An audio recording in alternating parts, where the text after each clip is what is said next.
Вести на Канал 8, добро вечер. Во официјална посета на Виница престојуваше Олег Шчербак, амбасадорот на Руската Федерација во нашата земја. Тој се сретна со неговиот домакин, градоначалникот Емил Дончев, при што разговараа за проширување на стопанската, културната, образовната и друг вид соработка. Во прва официјална посета на општина Виница престојуваше амбасадорот на Руската Федерација во Македонија Олег Шчербак.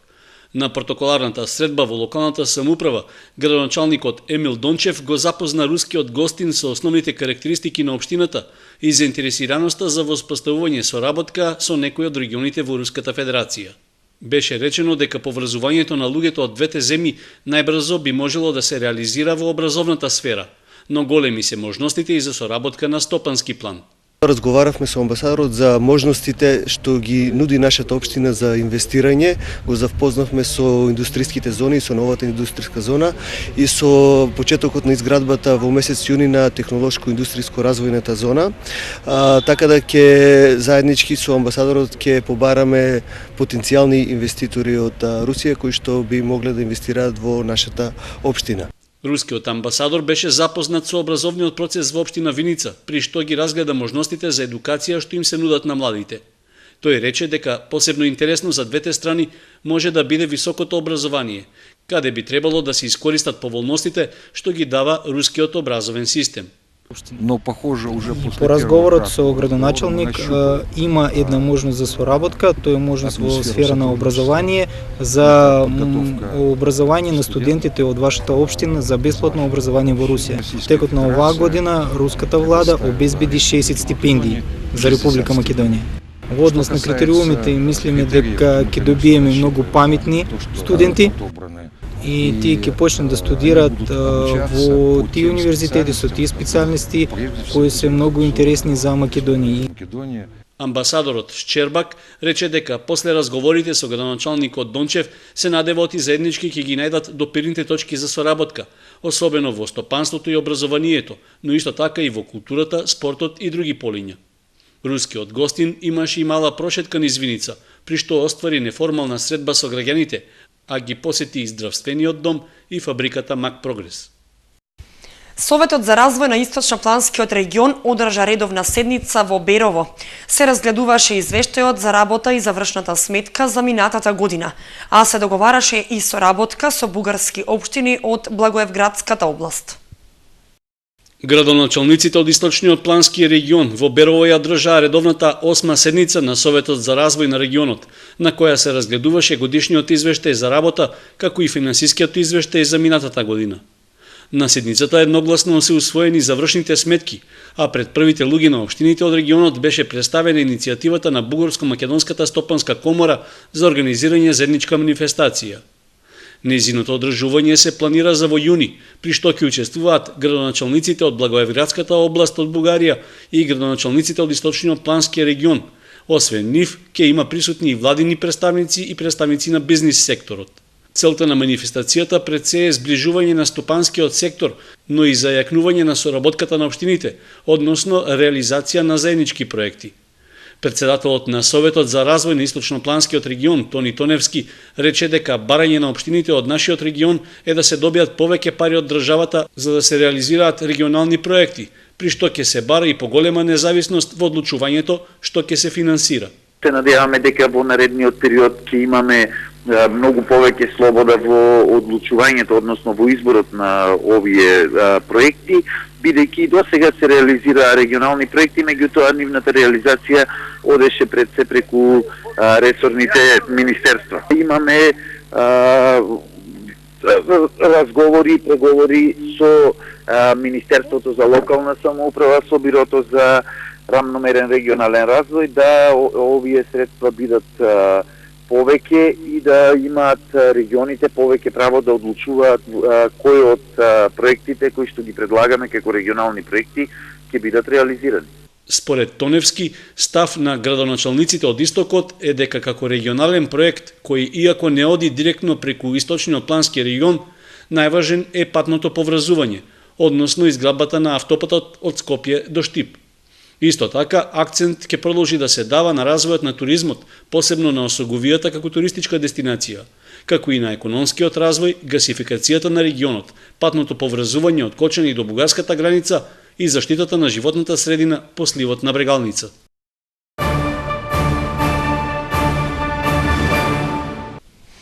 Граѓанската опција за Македонија ги објави кандидатските листи за предстојните парламентарни избори.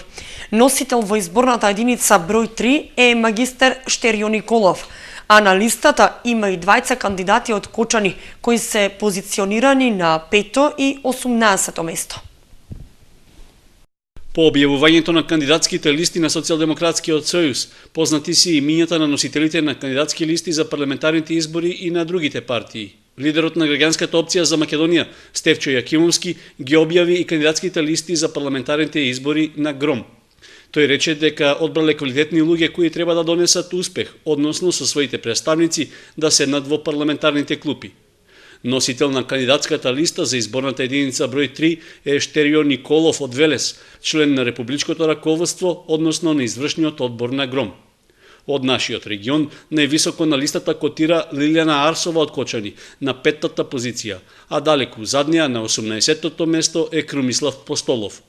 Кандидати од Виница и другите две помали општини во регионот од ГРОМ не истакнаа. Пред неколку дена со носителите и имињата на лицата од кандидатските листи излезе и ВМРО Народна партија. Како што е познато, носител во тројката ќе биде лидерот на партијата Љупчо Ѓоргиевски. Од општина Кочани на оваа листа има дури 4 кандидати. На 3-та позиција е Ивана Динова, на 10-та Живко Сенесов, актуелен претседател на општинскиот комитет, а по него на 14-тото место Венцо Нунов и Славица Богатинова на 18-тото. За сега се уште останува непознат составот на кандидатската листа за пратеници од владеачката ВМРО ДПМН. Во јавноста се зборува дека дури 3 можни позиции би можеле да добијат членовите на оваа партија од Кочани. Неколку медиуми објавија информација дека во штабот на СДСМ во село Грдовци се случила тепачка, повекувајќи се напишувањата на Прес 24. Од опозицијската партија рекоа дека останува збор за апсолутна невистина, поради што не сакале јавно да ја коментираат информацијата. Од таборот на Социјалдемократскиот сојуз ги демантираат наводите дека во местниот штаб во Грдовци се случила тепачка. Според нив станува збор за инсинуација и класична новинарска патка. Прес 24 пренесе дека советник во општина Кочани му удрил шлаканица на пратеник на опозицијската партија. Според информациите на порталот, во местниот штаб на СДСМ во Грдовци се случил инцидент во кој најдебелиот крај го извлекол кандидат за пратеник на СДСМ. Во информацијата стои дека советник во општина Кочани, незадоволен од составот на пратеничките листи, влегол во жестока кавга со еден кандидат за пратеник кој го бранел изборот на Заев.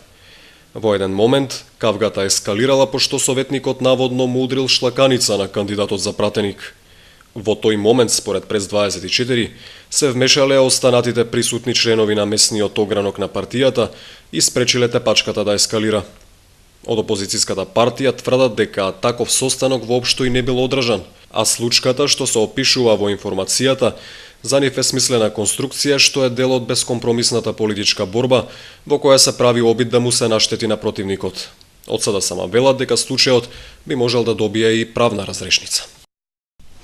Општина Чешиново Облешево ќе продава градежно земјиште за изградба на стопански објекти. Од локалната самоуправа очекуваат тоа да придонесе за подобар економски развој и зголемување на приходите во општинскиот буџет. Општина Чешиново Облешево ќе има возможи на заинтересираните инвеститори да изградат стопански објекти од различен вид на локалитетот Свети Атанаси. За тоа уште од поодамна има интерес, па од локалната самоуправа размислуваат за конкретни активности на овој план. По изработката на урбанистичка документација за парцели на кои се предвидени стопански капацитети, во план е да се објави и јавен тендер за продажба на државно неизградено земјиште. Локалитетот Свети Атанаси опфаќа дел од атарот на село Спанчево со поволна ориентација и падини од север кон југ, а вкупната корисна површина што ќе се најде на продажба е над 25 хектари. Според плановите на општината од изминатите години, се планира да се продадат парцели за изградба на преработувачки капацитети, како и за поставување фотоволтаични сончеви панели за производство на електрична енергија. Продажбата на земјиштето привремено е запрено поради одржувањето на претседателските и парламентарните избори, но по нивното завршување се очекува да биде објавен првиот јавен тендер. Интерес за купување земјиште покажале и инвеститори од странство. Од локалната самоуправа велат дека и понатаму актуелно останува прашањето за интересот на инвеститорите за искористување на геотермалната вода во туристичко-рекреативни цели. За завршување на проектот за урбанизација на градежното земјиште за стопански објекти, локалната самоуправа на Чешиново Облешево веќе издвои 4 милиони денари.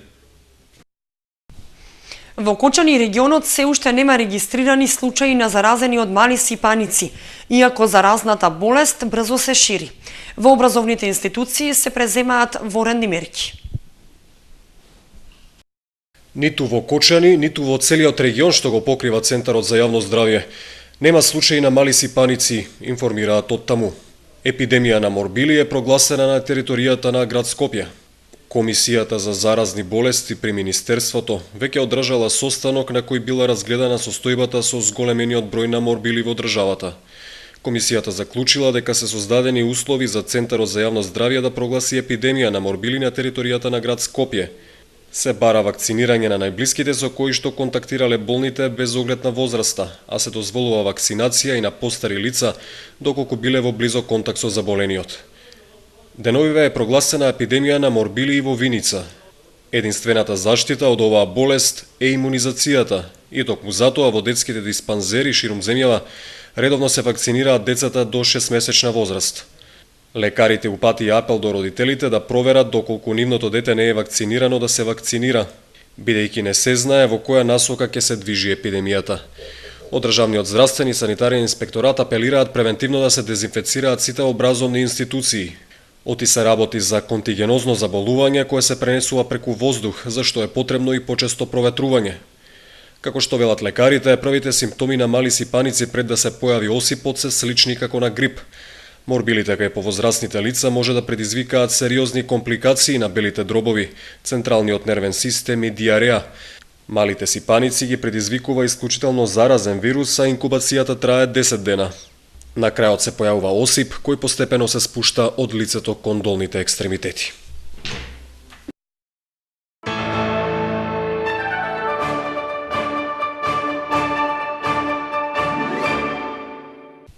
Уште 2 дена имаат невработените лица, носители на здравствено осигурување, да се регистрираат или пререгистрираат во Фондот за здравствено осигурување. Невработените кои нема да се пререгистрираат или регистрираат во законскиот рок ќе останат без сини картони. Регистрацијата или пререгистрацијата на невработените за здравствено осигурување се врши во сите подрачни единици на фондот. Невработените од Полошкиот регион може да се пререгистрираат и на истурените шалтери.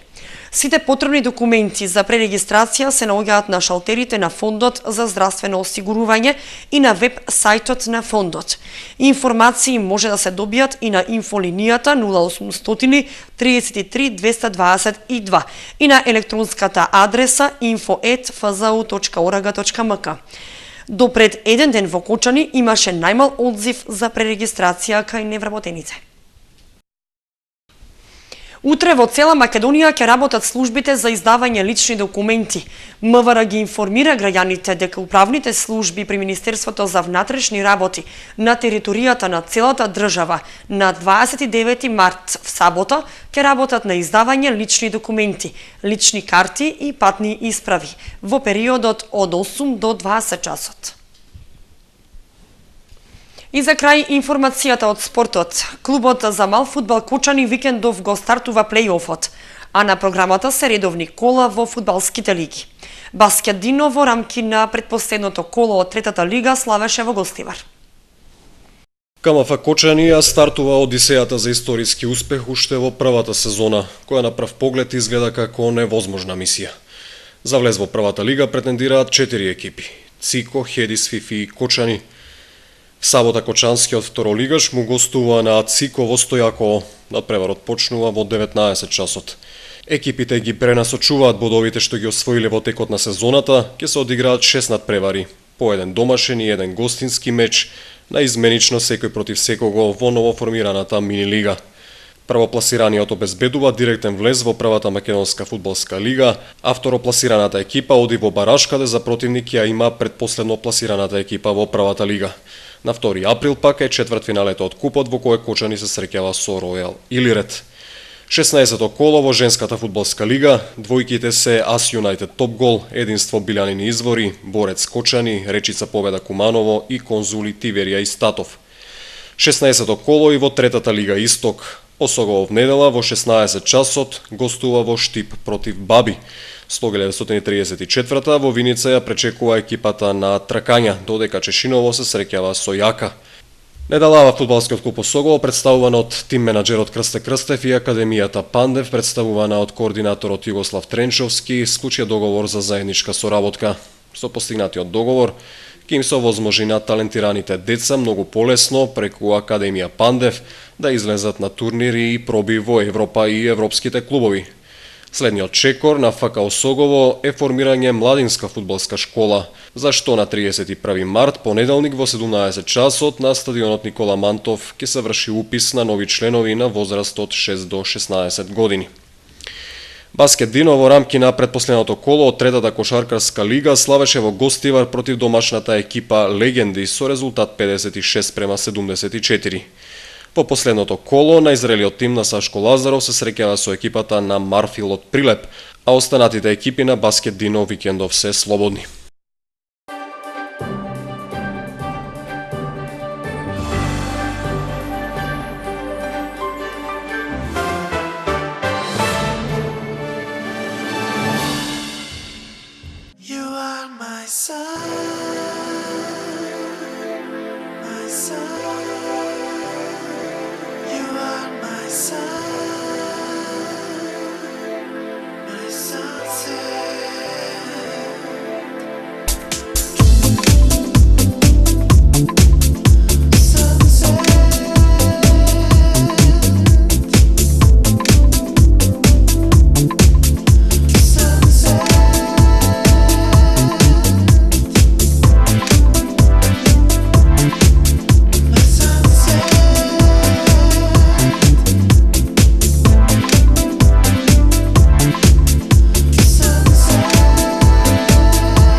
Со временската прогноза ги завршуваме вестите на Канал 8. Ви благодариме за вниманието. Довидување.